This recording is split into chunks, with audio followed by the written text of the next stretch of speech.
Good evening, everyone. Thank you for joining the 12th Mama Charitable Foundation Visiting Professor in Buddhist Studies lecture series. The Center of Buddhist Studies of HKU is very grateful to the Mama Charitable Foundation for its very generous donation in 2012 to establish an endowment fund in HKU, enabling us to invite different scholars each year for sharing their insight and wisdom with us in various fields in Buddhism. This time, we are very happy and honored to have invited Professor Richard Payne, the Professor Emeritus of the Institute of Buddhist Studies in Berkeley, to serve as our Mama Charitable Foundation Visiting Professor. The theme of the lecture series this time is Buddhisms in Japan, Pilgrimage, Ritual, Thought, with a total of 3 lectures in the series in these 2 weeks. Before the lecture begins, I would like to invite Professor Georgios Halkias, Director of the HKU Center of Buddhist Studies, to give the welcome speech. Professor Halkias, please.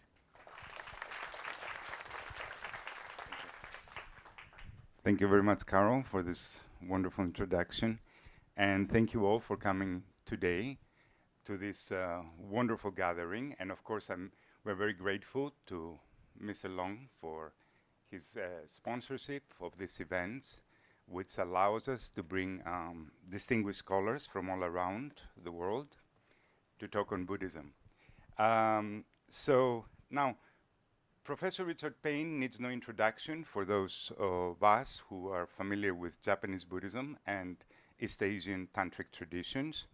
But nevertheless, I can give just a little bit of an introduction for those of you who might not be familiar with him. So Richard graduated from the Graduate Theological Union in Berkeley, and he has a very long and illustrious career, academic career. He's known for his many publications, and I have a bit of a history with Richard that goes back, some time now. I don't want to say how long, because you will all guess our age, so I'll keep that a secret. But first time I met Richard was in 2010, and that was at Harvard. There was a conference on homa rituals, which I was very happy to participate. And what struck me is that after this wonderful academic conference, there was actually a homa ritual performed in Boston at a park by a Newari homa specialist. So there you had, from Nepal, a tantric master performing this fire ritual, and with a very interesting gathering, and people were coming and seeing it, and so that was very memorable, and that was my introduction to Richard's ritual aspect, of course, which is an expert on homa or goma rituals. So I think the aspect of this dimension of his talk, the ritual, I can definitely have this comment. And as far as his thought goes, well, I've worked with Richard, we started working together in 2013 when we published this huge volume on Pure Land in Asian texts and contexts. And the idea behind it was how to show how Pure Land Buddhism is not confined to one geographical area, but rather it's something that spreads across Asia. It's a very important Buddhist tradition.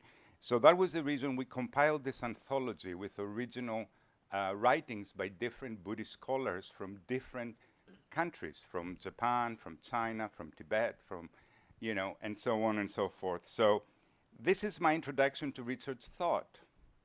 But our partnership continued since then, and we've been working together as co-editors, chief co-editors for the Oxford Encyclopedia of Buddhism. So I've had quite an introduction to,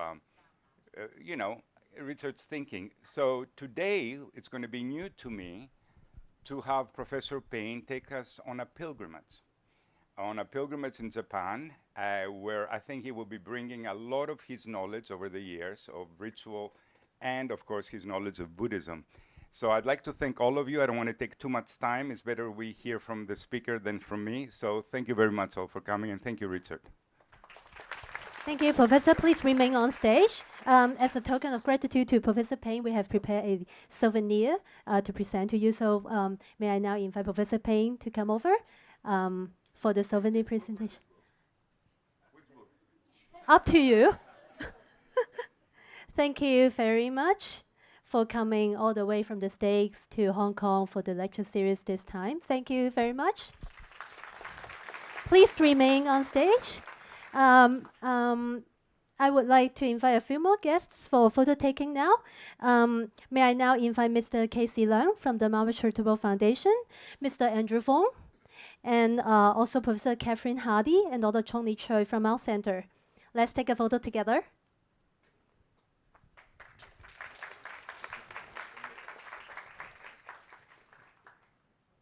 This is a very precious and wonderful moment to capture. Thank you very much.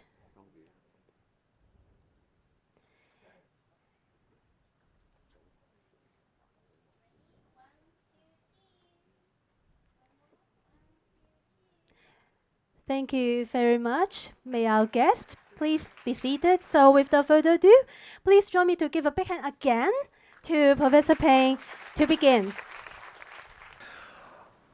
I want to thank you all for being here this evening and taking the time out of your busy schedule to join us. I also want to thank the founder of the Mama Charitable Foundation and the faculty and staff of the Center for Buddhist Studies at the Hong Kong University. I really want to start right now by saying that this situation makes me really anxious, okay? I realize that the last 10 years of my teaching career, I spent most of my time working with seminars of 8 to 12 students. So that's a really different, and through Zoom, right? Through Zoom. So they're all safe inside my computer, right? The little windows. So this is a very different experience for me, and I hope that you will be understanding if I have to stop and gather my thoughts, maybe go back, start a sentence over, because I'll go whining off in some direction that I didn't mean to. So I appreciate your kindness and your generosity in advance. So I was invited to give 3 lectures. Tonight's will be on pilgrimage in Buddhist Japan, specifically the Shikoku pilgrimage. Shikoku is the island of Kukai's birth.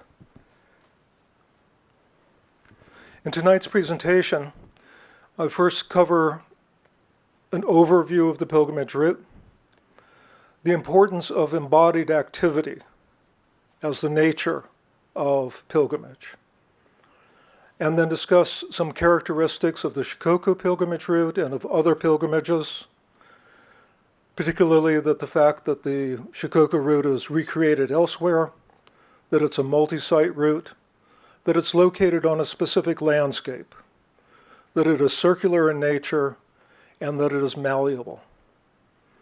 And I would like to close this evening with some comments about the Western academic study of pilgrimage. It should come as no surprise that the route encircles the island of Shikoku. That's why it's called the Shikoku pilgrimage, right? Okay. That was a joke. It's okay to laugh. Okay. So Shikoku is one of the 4 main islands of Japan. The route itself runs 1,200 kilometers. It incorporates 88 different temples, and it begins and ends at Mount Koya. There are 88 temples, and the route as a whole is associated with Shingon, but not all of the temples are Shingon-affiliated temples as such.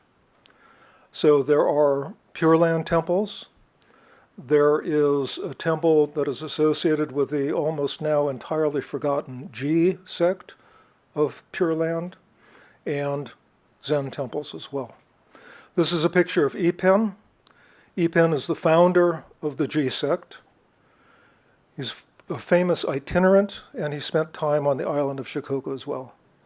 He's famous for reciting the Nembutsu, reciting the chant of the name of Amida Buddha, Namo Amida Butsu, considered to be 6 syllables and represented by the 6 figures issuing from Ipen's mouth.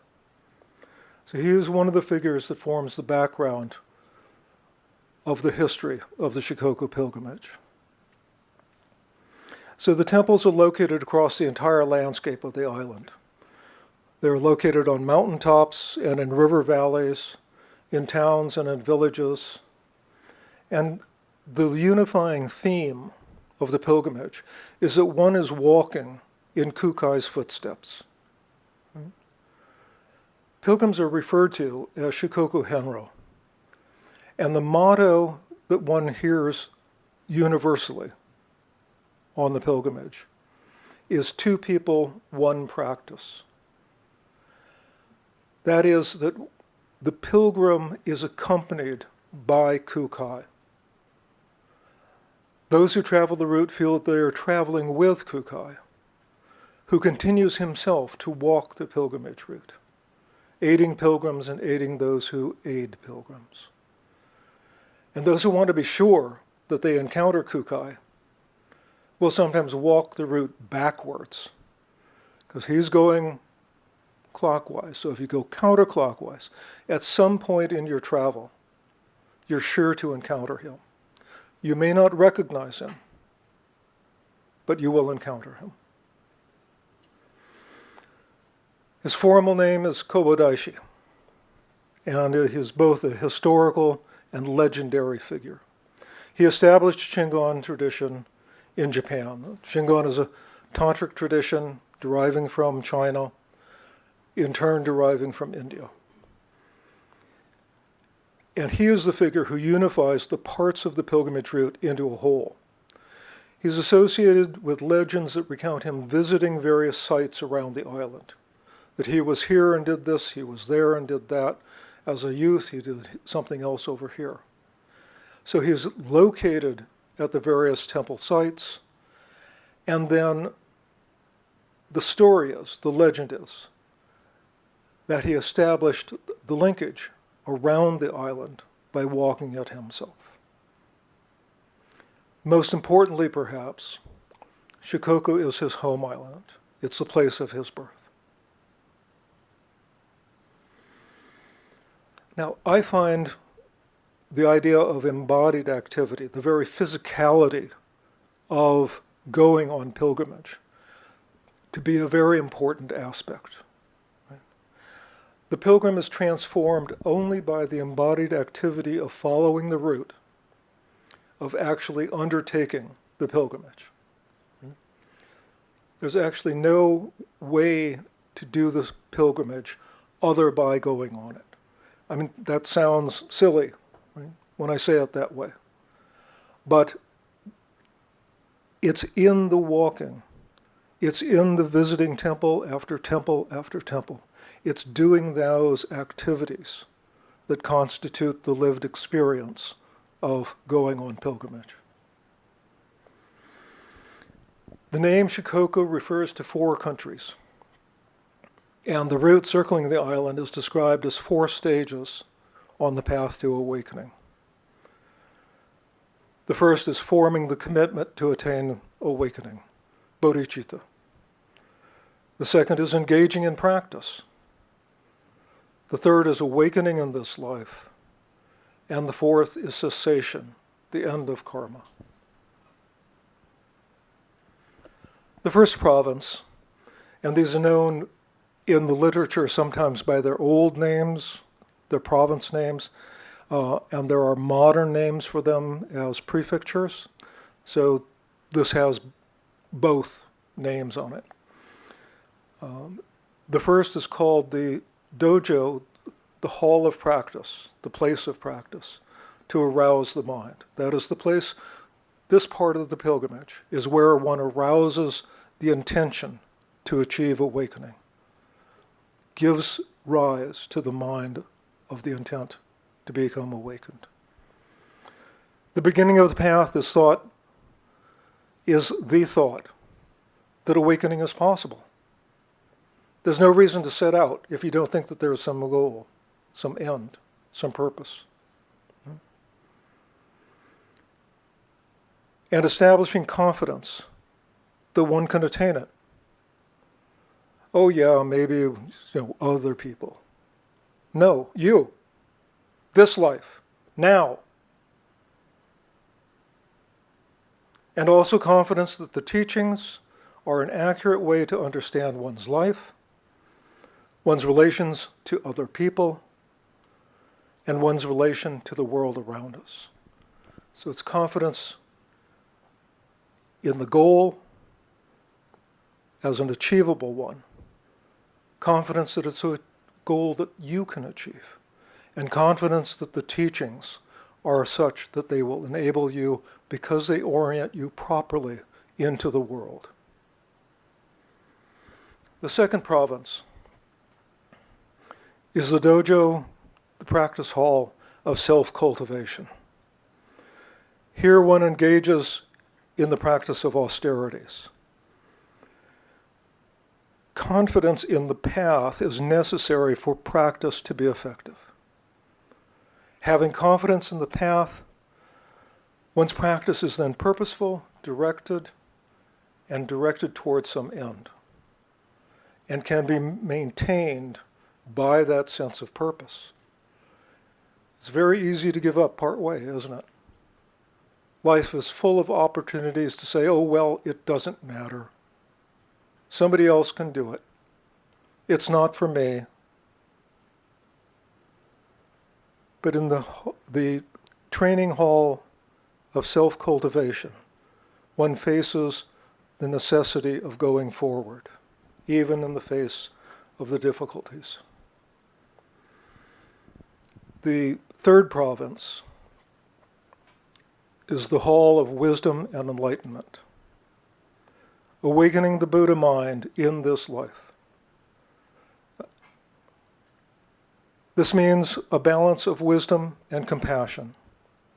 Wisdom is insight into impermanence, inconstancy, emptiness. Compassion, action benefiting others. No longer accruing additional karmic entanglements. So this is in some sets of the ox herding pictures, this is the last picture. Returning to the marketplace, right? Coming back into the world after having experienced the source of being. So this is awakened in this life, one engages the world. And the final of the four provinces is the dojo of nirvana, the practice hall of cessation, ending the illusion of existing separately. No longer acting as if one is an autonomous, separate, isolated individual, but open and connected to all beings. And it is in this stage that karma is fully dissipated. I have done the pilgrimage, but I don't think I got quite that perfect. Okay, right? Maybe I need to go again. So again, embodied activity, the physicality of the pilgrimage. It begins on Mount Koyasan, where Kukai is in meditation until the arrival of the next Buddha, Maitreya. One of the legends, then, is that Kukai is in permanent, eternal contemplation in his mausoleum, down at the end of that pathway, right? Until Maitreya, the future Buddha, comes. And it is to this place, it is to Koyasan, that according to these legends, Maitreya will return. Now, I know it's a little contradictory, but the nature of legends are such that, yes, Kukai can be in eternal meditation in his mausoleum on Koyasan, and simultaneously walking the pilgrimage route, aiding pilgrims and aiding those who aid pilgrims. Legends are wonderful things. To walk the route is to bodily place oneself into this legend and to participate in the stories about Kukai and others, such as Ippen, and many other important figures in the history of Japanese Buddhism. Now, part of the physicality is that pilgrims record their visits. They collect stamps and seals from the 88 temples. In some cases in pilgrimage books, one page per temple. In other cases on scrolls, right, large hanging scrolls. Each one of those marks on the right-hand side is one of the temples, right? The seal and the stamp and the brushwork. And sometimes they have those seals and stamps placed on their clothing. And then many pilgrims also leave a trace of their own passage at temples. A slip of paper that records who they were, when they were there, and why they were there. And so at each temple they will leave one of these. And when they meet someone important, they will exchange these, particularly someone who has done the pilgrimage many, many times. They're happy to exchange their name card for the name card of a very experienced pilgrim.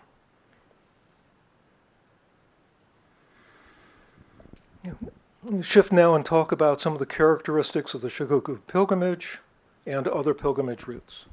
And I'm going to take a little break and have a sip of water.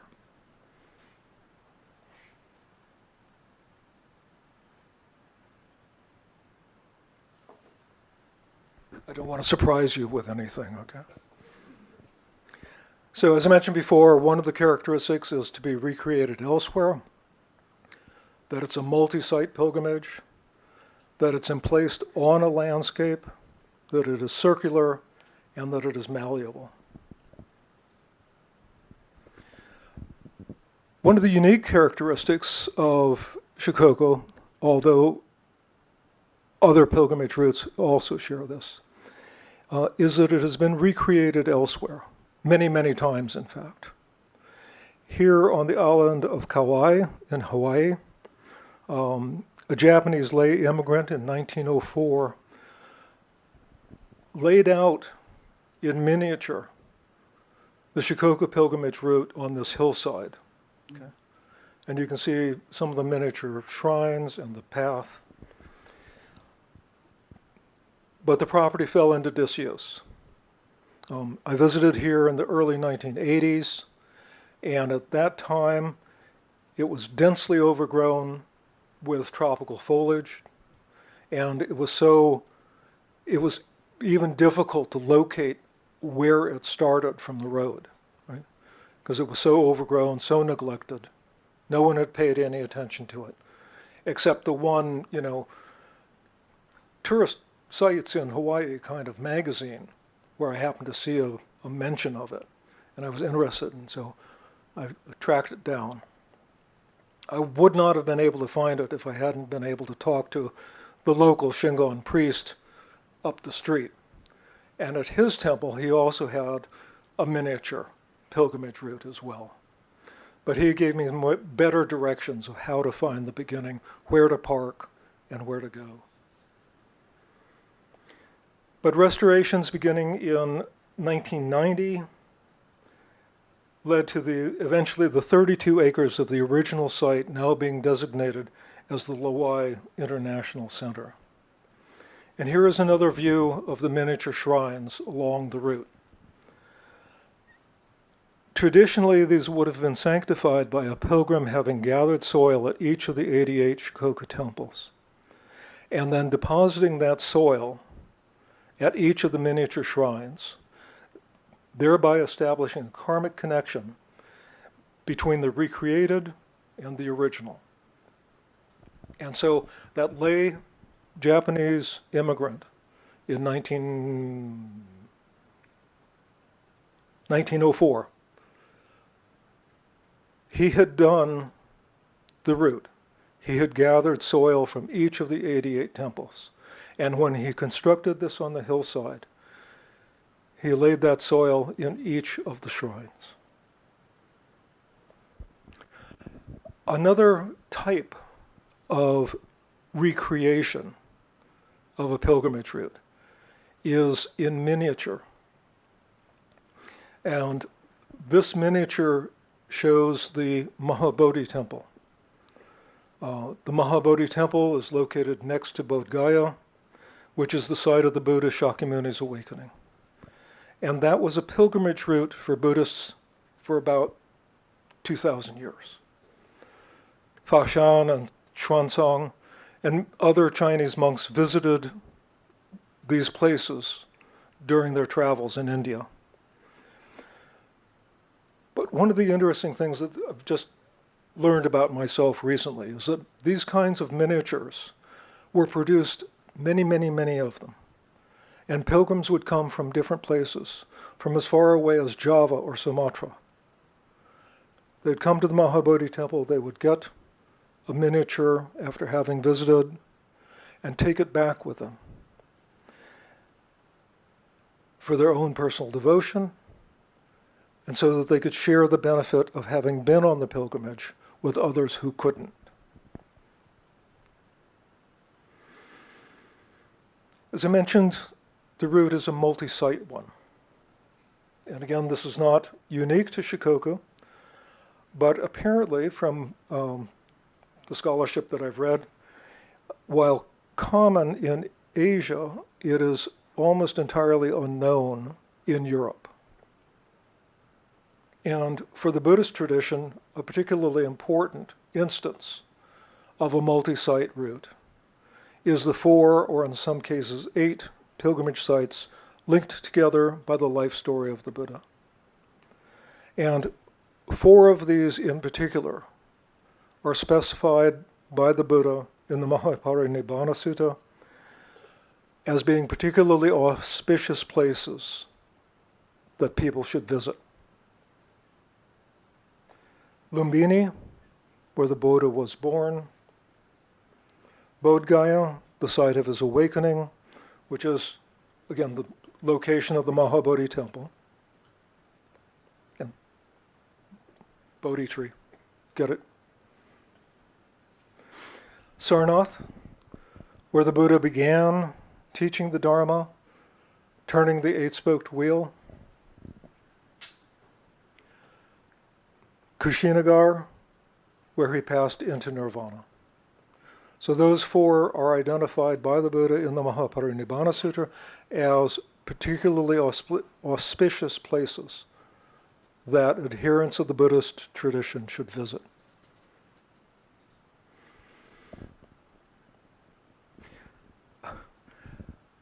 Please forgive the typographical error. It's pilgrimages, not pilgrimagers. Managed to miss that one, even though I read this over and over and over. So pilgrimages are located on a landscape. This may seem trivially obvious, right? It's got to be somewhere. So the question we need to ask is, how is it that a landscape, that some particular landscape, is transformed into a pilgrimage, right? So they're all a landscape of some kind. What makes that particular landscape a pilgrimage? In some cases, pilgrimages are the location of a cosmic rupture of some kind. There are, for example, sites in India where the dismembered pieces of a god fell to earth, or Jerusalem as the site of Jesus' life. Other pilgrimages are to especially potent locations, mountains, mountaintops, and other sites of power. Some pilgrimages involve repetition, repeating the actions of a saint. For example, the Way of the Cross is a devotional practice replicating the 14 stages in the last acts of Jesus' life, persecution, and death. And the 14 stages, the Way of the Cross with its 14 stages, is in turn recreated in many different Christian churches and cathedrals. It's there available. One can follow those footsteps in those churches, in those cathedrals, or one can go to Jerusalem and follow in those locations as well. Maybe not right now, but it used to be much more feasible. In some cases, pilgrimages are organized by systems of correlation. In China, the 5 agencies, the 5 colors, the 5 directions, these organized and gave meaning to 5 mountains.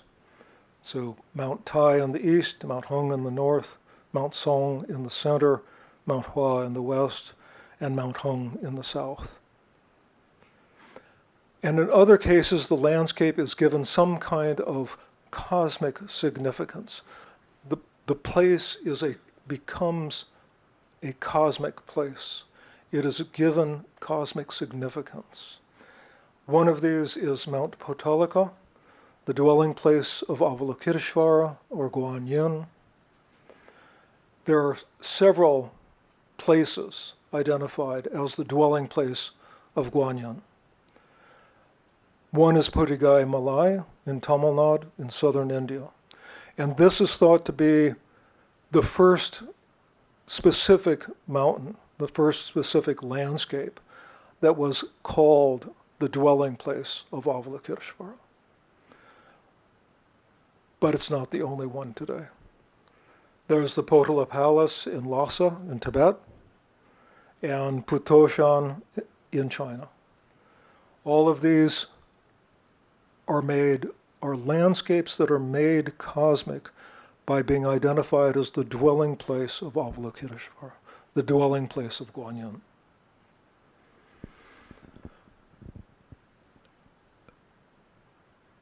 Pretty unique for the Shikoku pilgrimage is the fact that it's a circle. Even in Japan, most pilgrimage routes are like out and back, right?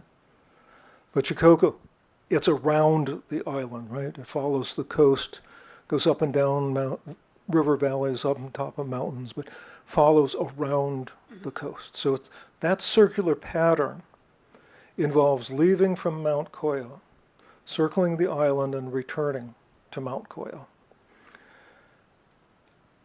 One of the consequences that some scholars have drawn from this is that it allows for perpetual pilgrimage. It makes it possible for some pilgrims to start all over again, to get back to Mount Koya and say, this is so important, I'm going to do it again.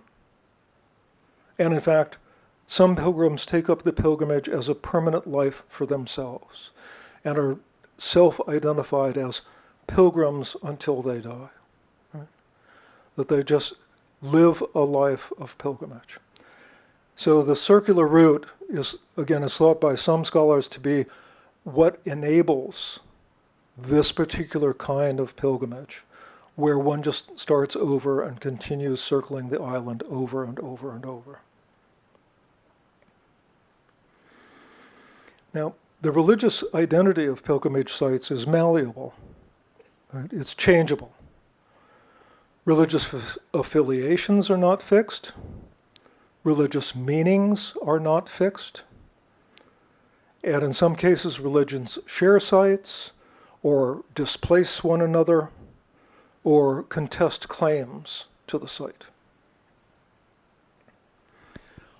In India, for example, Hindu and Buddhist both claim the Mahabodhi temple in Bodh Gaya. Both say that they have the true understanding of the meanings of the location and the temple and the images, that theirs is the proper interpretation.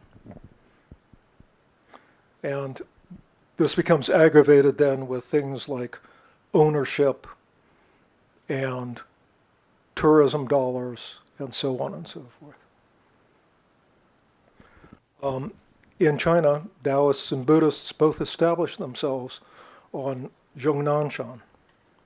I hope I'm getting some of these names a little bit close to correct. So, on the left here is a Buddhist pagoda, and on the right, you can see way up at the top of that mountain, that's a Taoist temple at the top of the mountain, right? That little rectangular shape. So this landscape, both Taoists and Buddhists are established on. And in Japan, it's Shinto and Buddhist, in many cases located at the very same site.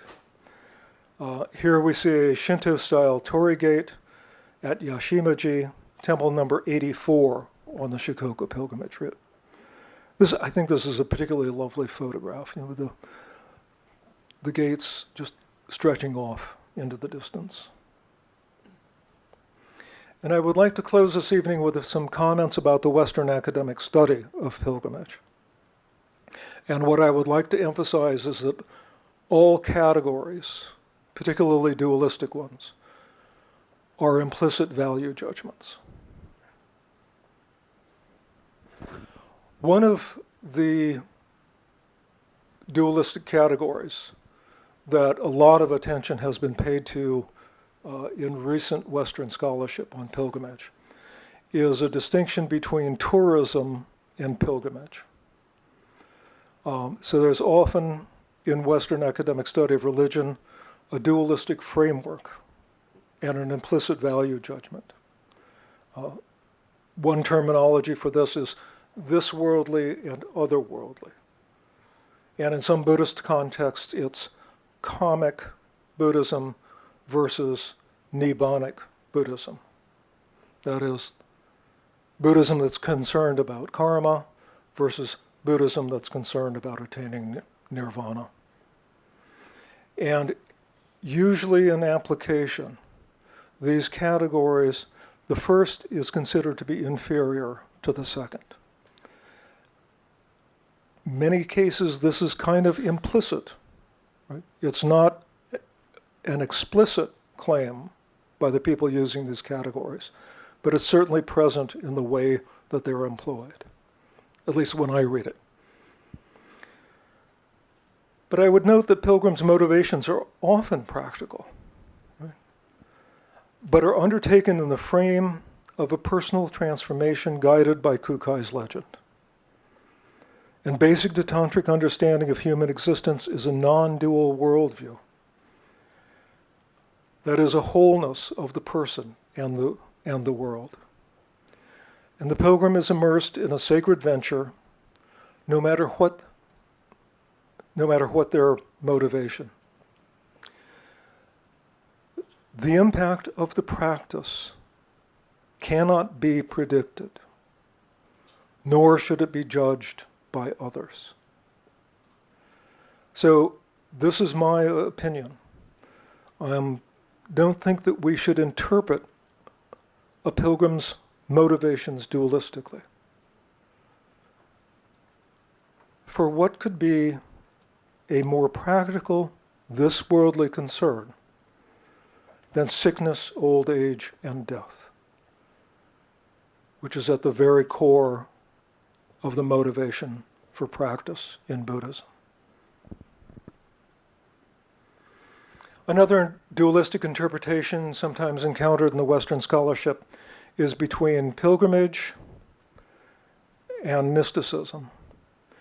Pilgrimage is, in this distinction, cast as being oriented towards an external center, going to the place that the pilgrim is going to, the pilgrimage site, that is outside the pilgrim. And in contrast, in this system, mysticism is interpreted as an internal orientation. The center is located inside the mystic. Right?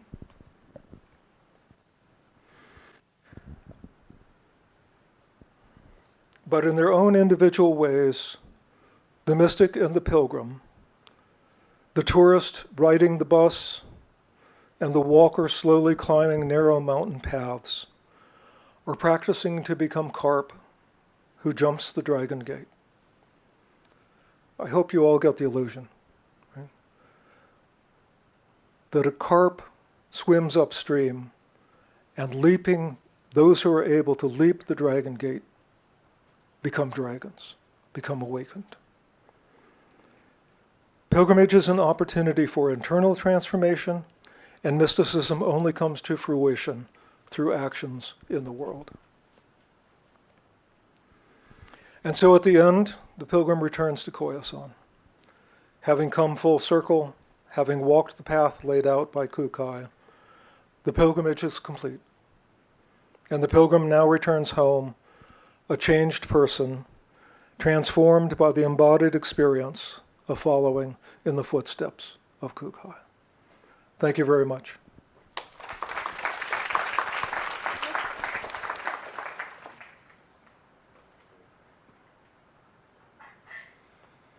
Thank you very much, Professor. Now the session is open to the floor. We have distributed some Q&A sheets. Maybe, Professor, you can speak out the question.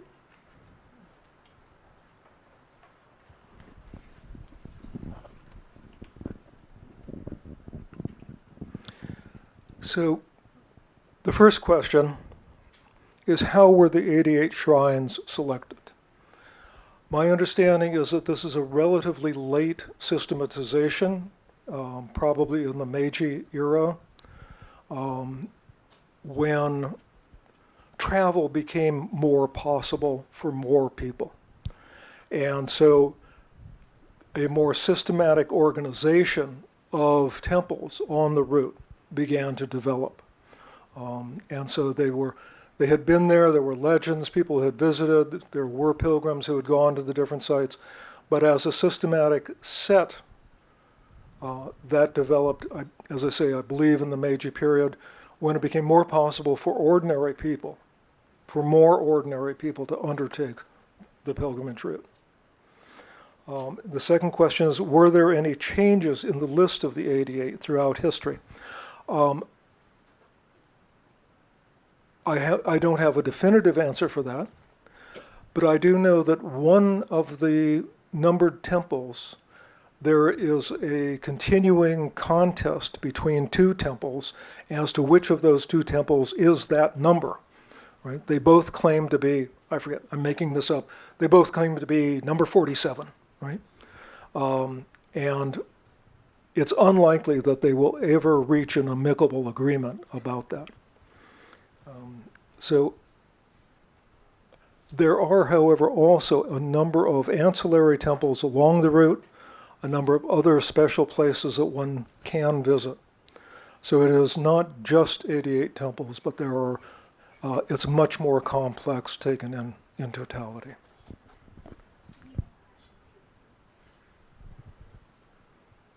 Okay, so is walking the only way of pilgrimage? Someone claims that taking a bus or train doesn't count. I hope that that's not true, because although I did walk a lot of it myself, I was kindly offered rides in cars, took buses at times to time. There's one stretch on the eastern coast that is very, very long, and there's nothing there, right? I mean, there's a highway, right? But it's not like there is a bunch of villages, there aren't places to stay, there aren't any temples. It's a very long, 70-kilometer stretch, something like that.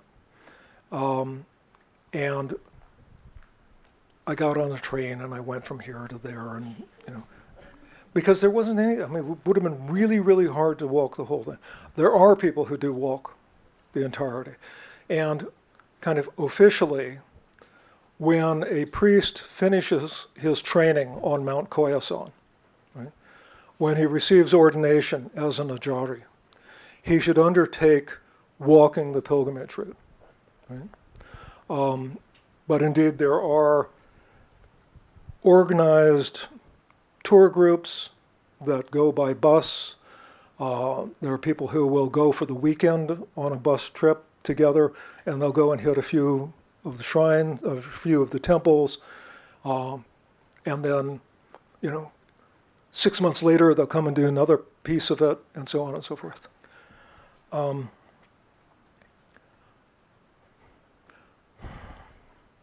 The question of what counts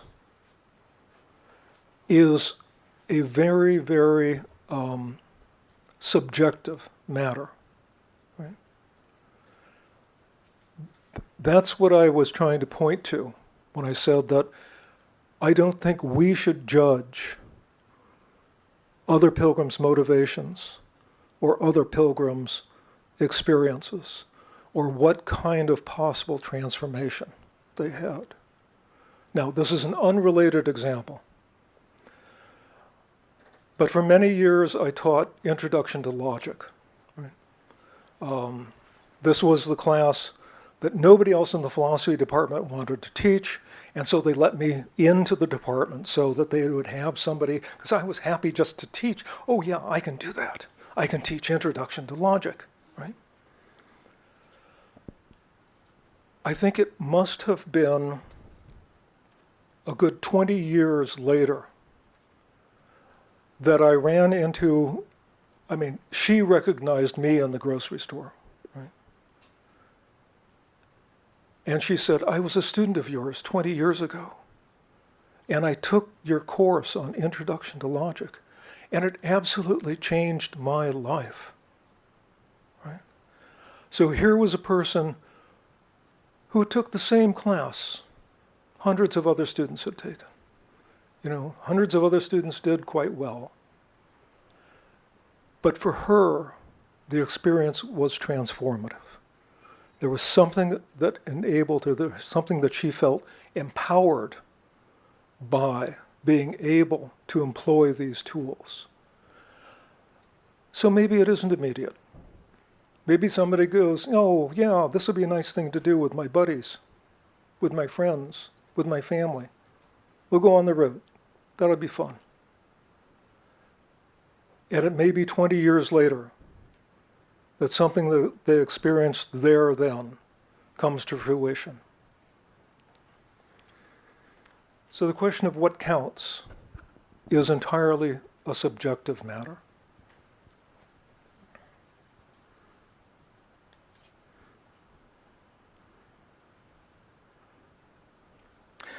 So this is a very, very important question because it's linked to a conversation I was having with Professor Halkias earlier.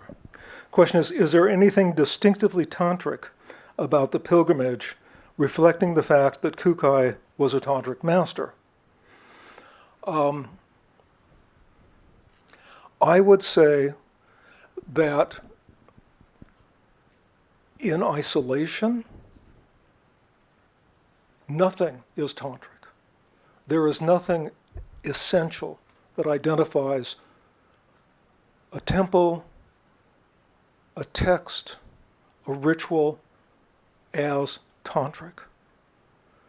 Things are tantric by use, designation, and context.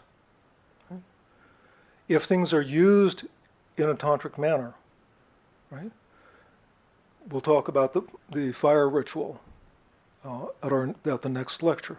There are parts of that that go back to pre-tantric times, right? But in the use, in the compound set of activities of the ritual, it becomes tantric. By designation, is it called tantric? Well, certainly the Shikoku pilgrimage is called tantric.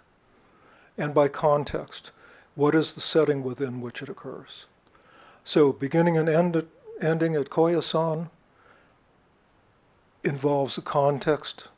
The entire route is contextualized, is set within the framework. And it's set within the framework of Kukai as founding it and Kukai as a tantric master.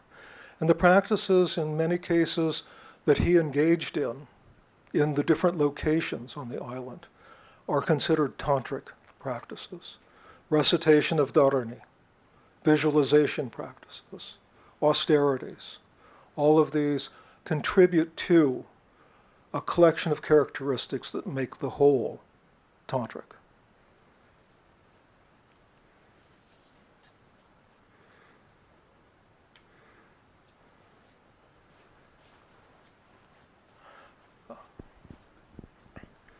So, how many days did I or do other visitors complete the Shikoku route?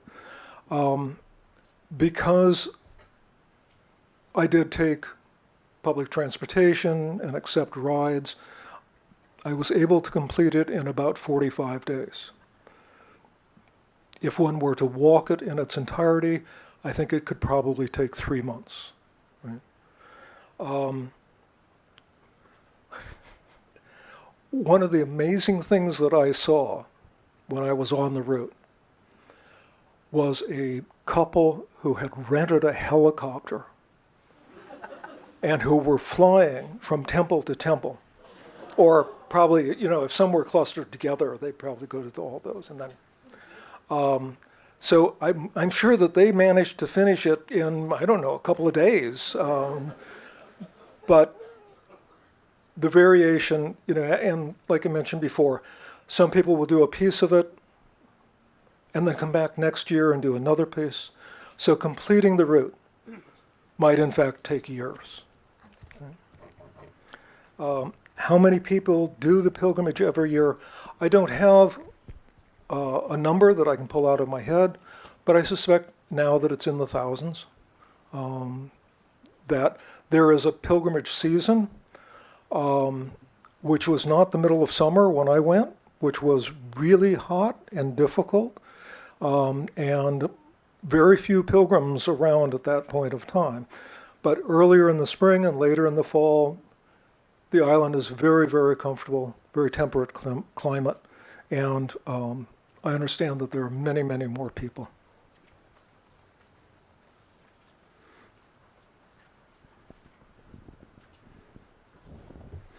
Okay, so are there specific practices, recitations, prayers that the pilgrims undertake?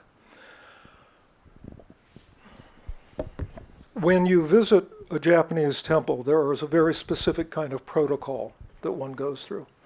And that involves purification with water at the gateway, going in, ringing a bell, announcing oneself, and so on and so forth.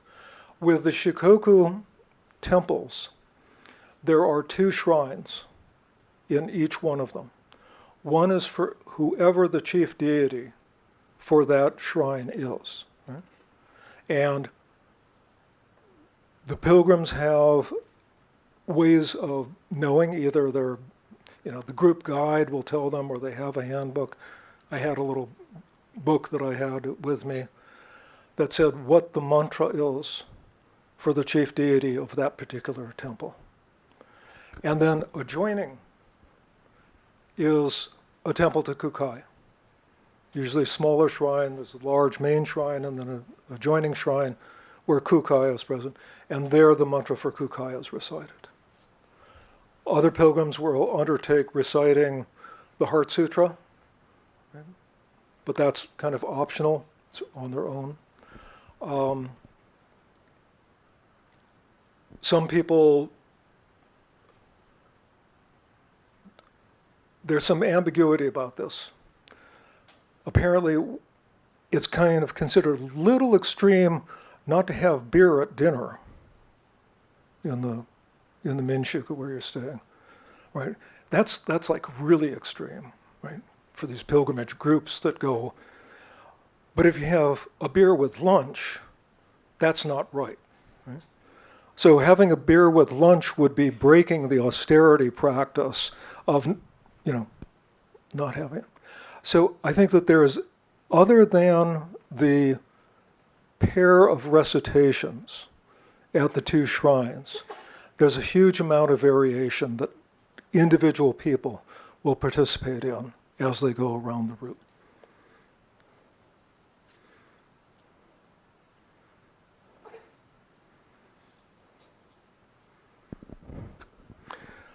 So, the notion of hardship is often linked to transformative aspect of pilgrimage. To what extent is that emphasized today? I've read about luxury tours with very little hardship. But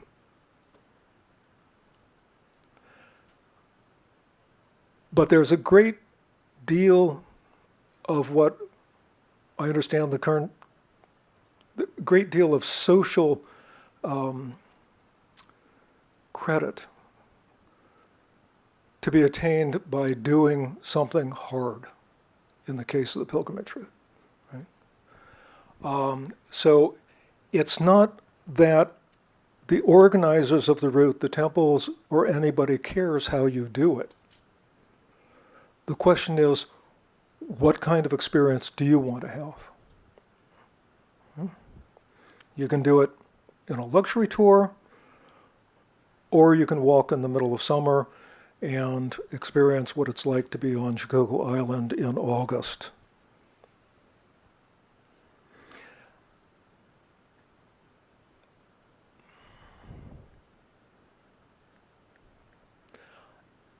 And one of the things that I pointed to previously was that the necessity of confidence at the beginning, because there will be hardships, right? Even on the luxury tour, the luggage gets misplaced, or something will happen. Right? A hotel is double booked. I'm making these examples up. These don't seem like terrible hardships. But the necessity of confidence, the necessity of feeling like, yes, I will carry on and complete this because it is a valuable thing to undertake. It is a valuable thing to accomplish. So what kinds of social relations does the pilgrimage give rise to?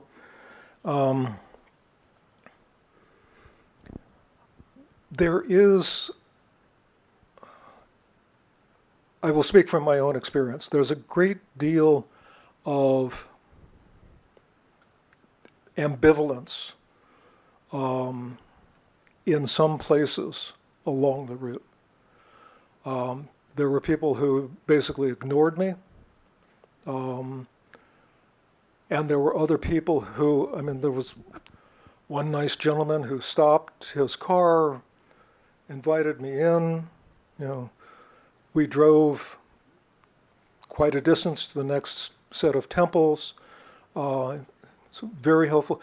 This, by the way, he was just making a little trip in his town, and he wound up going to the next town, in order to assist me. This is just incredibly humbling. Right? And then he gave me 100 yen. Right? This was just, which was really helpful at that time because I was a poor student.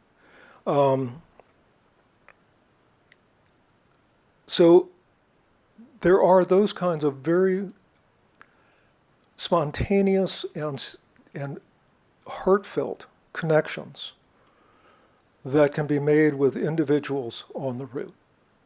The pilgrim is wearing white. They're walking along this path. They're very recognizable as participating in some kind of activity. And particularly those who are walking alone, not riding a bus. They're the ones that have interaction with ordinary people who live on the island of Shikoku.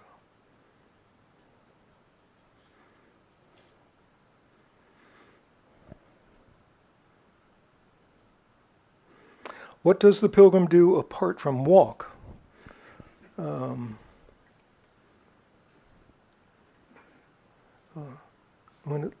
the least, experience the physical challenge.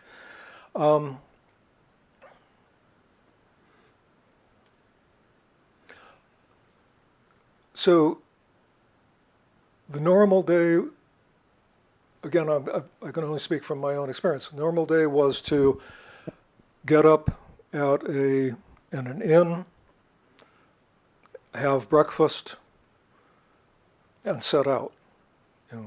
Follow my little guidebook to try to find the next temple. Right? Go in, recite the mantra or the dharana of the chief deity of the temple at the main shrine, recite the mantra to Kukai, go to the temple office,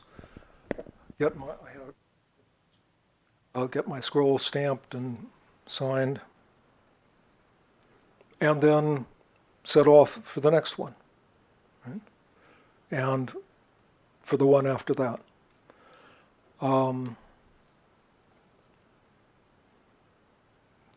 Then late afternoon, start looking for the next place to stay the night, right? Because I didn't have any advance reservations. It was always a matter of where's the next inn that I can find a place to stay. One night, I was fortunate that I showed up at a temple.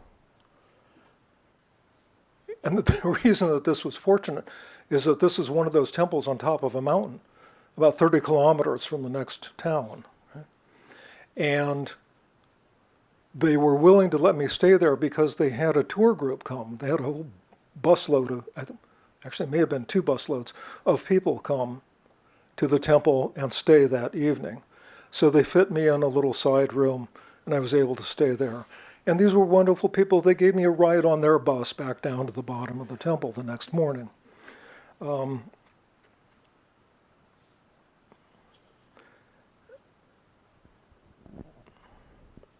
That was the normal kind of experience on a day-to-day basis.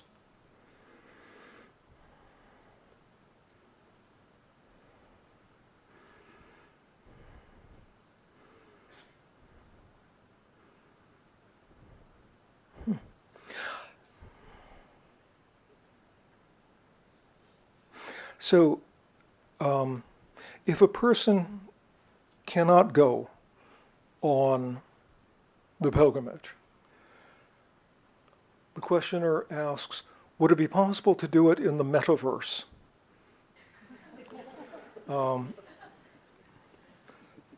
Would that be a possible substitute? How could that be organized or structured? I think it's a lovely idea. I don't know if anybody has actually done it. It strikes me as being very similar to the miniature pilgrimage routes that were recreated elsewhere. You know, maybe somewhere in Japan there is one of these temples that has got a very whiz-kid computer person who's designing a metaverse pilgrimage. Would it count? That's a subjective question. What does it mean to you for the pilgrimage to count? Right? If there is sincerity of heart, does that adequate?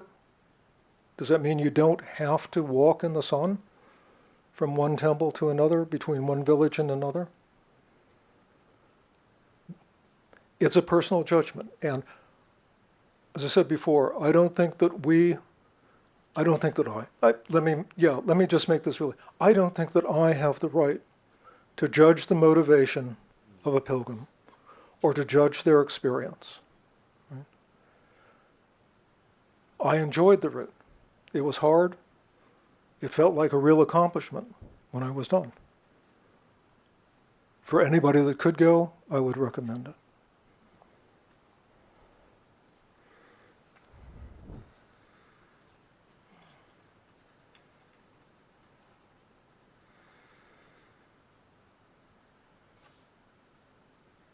So, does the local government, that of Shikoku, support the pilgrimage activity?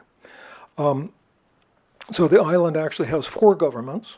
Right? These are different prefectures. And as far as I know, there isn't any official government support. There is an association of the temples. Right? And they, I believe, that association does things like advertising and promotion and so on and so forth. But I have never read anything that indicated that there was governmental support for this. It's not like there are, government-operated way stations or something. Is there something sacred in the center of the island? The pilgrimage route goes like around, circling it. No. It's not a circumambulation. Right? It's a circular route around the island that starts at Koyasan and comes back to Koyasan. But it's not like there's some sacred center in the middle of the island that this is a circumambulation around. That would be a different kind of way of treating the landscape in a cosmic sense. Right? And that's not the case with Shikoku.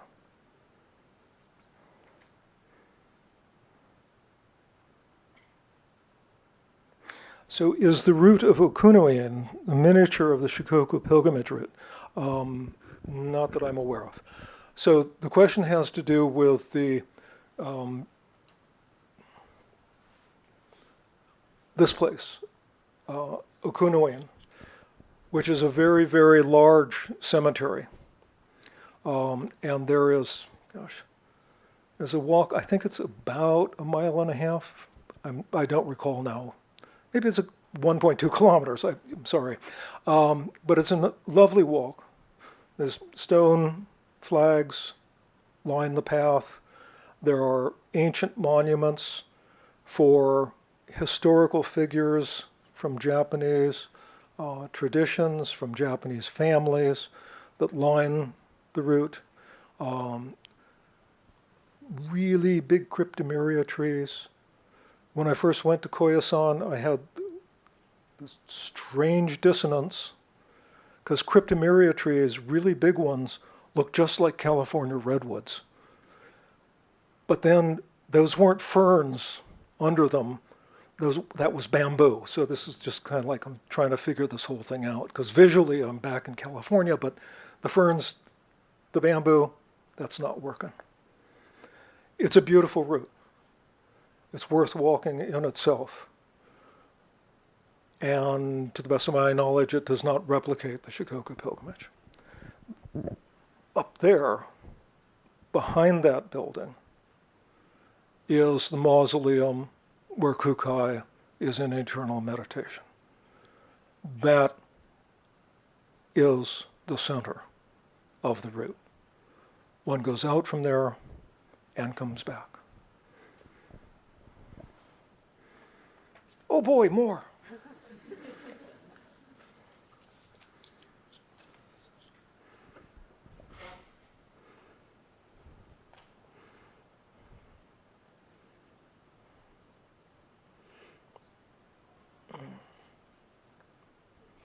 So nowadays, is it more like a tour rather than pilgrimage and accumulate good karma and enlightenment? Again, is it a tour? Is it a pilgrimage? Right? These are our labels that we're applying to it. Okay.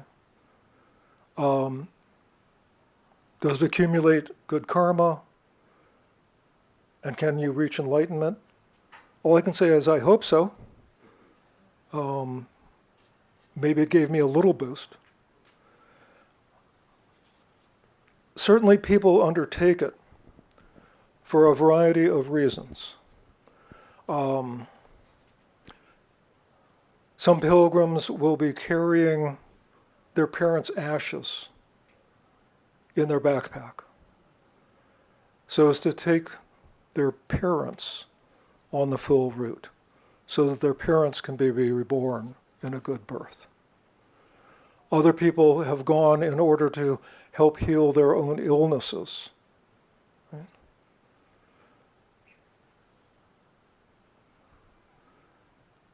Good karma, but also very serious life crises. How do you deal with the death of a parent? A good friend of ours who lived with us for a period of time as an exchange student comes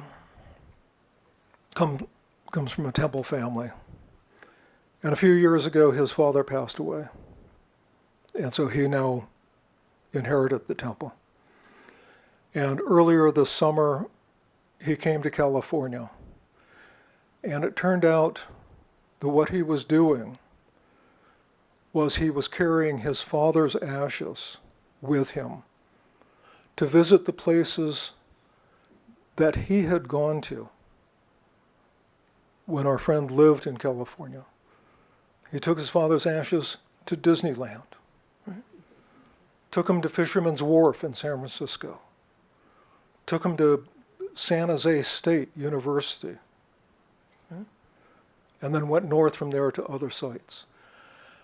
This was not a pilgrimage around Shikoku, but it was a personal pilgrimage, a way of addressing his father's wish to have been able to participate in his son's life when his son had been living in California. Okay?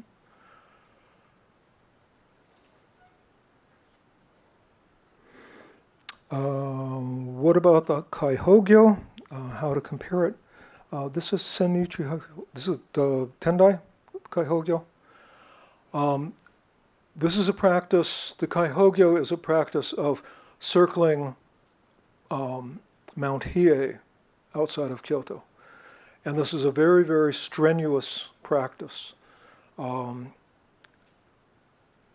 where, I mean, it gets to be a long practice, and they have to finish the whole route in one day. And this goes on for 1,000 days. So it starts out relatively small around Mount Hiei, and then it extends longer around Mount Hiei, and then longer still, until finally these monks are moving through this route all the way into the city of Kyoto, and then back up to their home temple on Hieizan.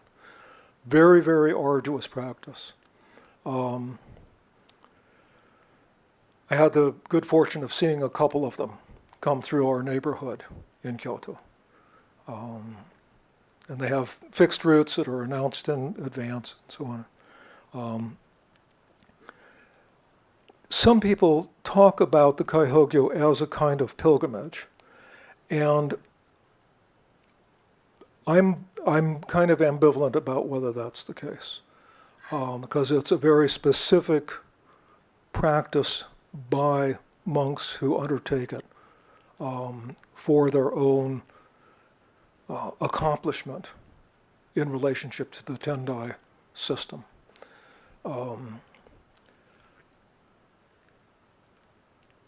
I don't consider it in the same category, because it's not the kind of thing, lay people can go on the Shikoku pilgrimage, right?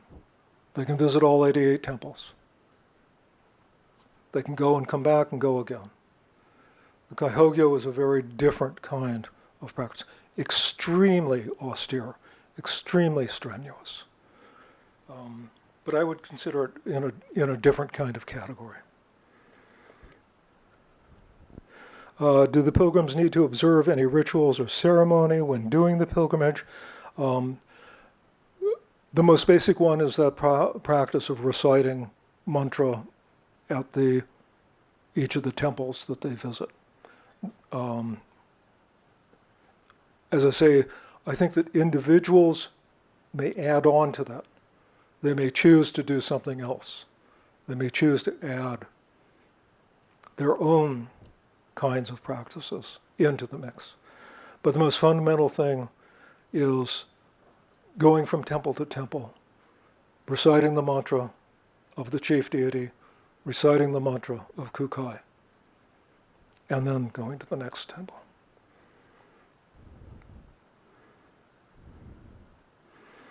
How do people decide the route for the pilgrimage? This is one of my favorite phrases in the academic study of Buddhism is historical accident. Okay. These were temples that existed, and they decided to organize themselves, and that's how the route was created. Why 88? Any special meaning? This is one of the greater mysteries of life. One of the most knowledgeable experts on pilgrimage in Japan is a scholar by the name of Ian Reeder, and he says, we don't know why 88. My answer, historical accident. Right? Now, one of the things that happens, and we'll talk about this in the next lecture, is that something gets established and then it's interpreted. That's generally the way things work. Now, we can make up all kinds of reasons. I've heard that it's 88 because, 108 is the 10 obscurations and the 8 kleshas, something like that. And so 108 beads on the and this is 8 times 10 and another 8. And this is a very wonderful story, but it's a story after the fact. It's something that is being added on. It's an interpretation. It's not an explanation. So why 88? Any special meaning? The question is, the answer is nobody knows.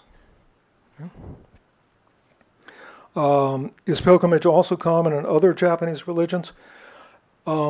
People who do the Shikoku pilgrimage come from every strain of Japanese religion, right? Modern Japanese people who claim to not be religious go on the pilgrimage route, right? Now, do other religions have pilgrimages? Do other Japanese religions have pilgrimages? Yes, there are a number of other routes in Japan. There is the Avalokiteshvara, I believe that it's a 3-part Avalokiteshvara pilgrimage, Kanon, Guanyin. One route of 33 temples, another route of 33 temples, and one of 34. So it rounds out to a nice 100. But again, anybody can go on those, and people from all kinds of different religious affiliations go on these routes. There are many additional routes.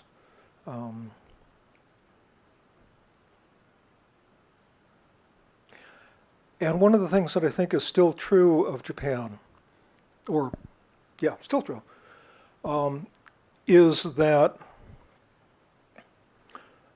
religious affiliation is not like it is, at least in the United States and Western countries. The idea in most of the United States is that you affiliate, you're a Baptist, that's who you are. That's your religious identity. Or you're a Catholic, or you're a Presbyterian.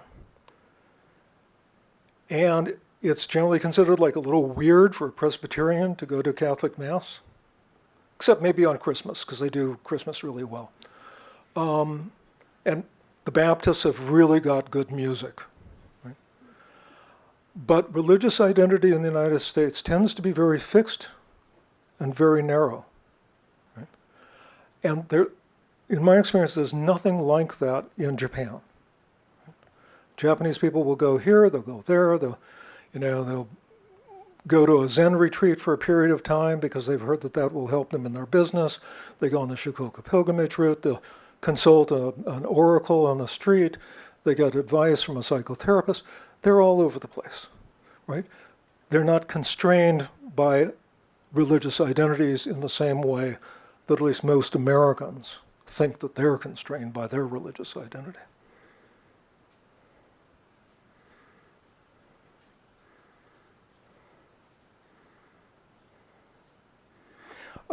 Are there any special meanings of obtaining chops from temples during the pilgrimage to, in Japan? Blessings.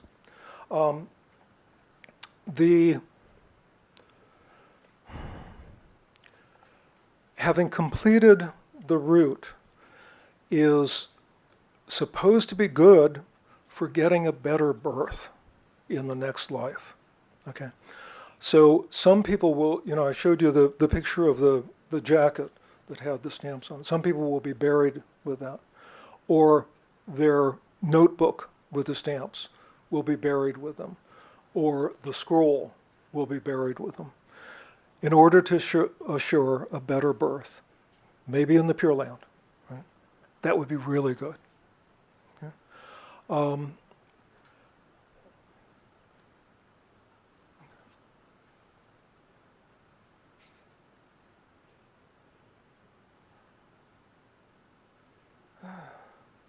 What's the special features or characteristics of pilgrimages in Japan or Japanese Buddhism?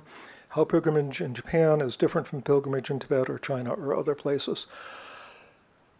That's a really huge, multi-year, multidisciplinary, multi-scholar project that I couldn't even begin to undertake, and I don't know the answer to, so we'll move on. Do non-Buddhists go on pilgrimage to Japan? Is it popular? My impression is that, yeah, increasingly there are non-Japanese people who are not particularly necessarily identified with any Japanese tradition who go on the pilgrimage as well. Koyasan is now one of the UNESCO World Heritage Sites. That has given it a higher profile internationally than it had previously. And similarly, that has brought attention to the Shikoku route as well. I hope that was kind of a yes, mostly likely kind of an answer. Any other questions? Quick. Yeah. Or have Any we other run out of questions? time? Quick. All right, yeah. So if there are no more questions, then could we have another big round of applause to Professor Payne for sharing his insight with us today. And thank you to all of you who have raised good questions today, so we can all learn together. And Professor Payne will offer 2 more lectures in the series. The next one will be held this Friday on the 25th. Same time, same place. So please don't miss it. And same place, same time. Yeah. So please don't miss it, and we hope to see you all again in the coming lectures. Thank you, and have a nice evening.